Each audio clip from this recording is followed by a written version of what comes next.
సేవకులకు ప్రతి ఒక్కరి హృదయపూర్వక వందనాలు తెలియపరుచుకుంటూ మరి రెండవ వాక్య పట్టణము యోహాను సువార్త 2వ అధ్యాయము 1 నుంచి 11 వరకు.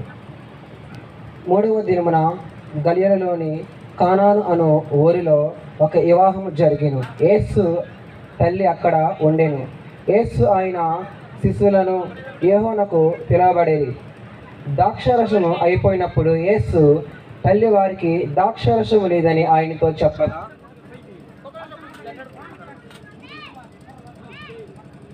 సేవకులకు ప్రతి ఒక్కరి హృదయపూర్వక వందనాలు తెలియపరుచుకుంటూ మరి రెండవ వాక్య పట్టణము యోహాను సువార్త 2వ అధ్యాయము 1 నుంచి 11 వరకు. 3వ దినమున గలిలయలోని కానాను అను ఊరిలో ఒక వివాహము జరిగెను. యేసు తల్లి అక్కడ ఉండెను. యేసు ఆయన శిశువులను యోహానుకు పిలవబడేది.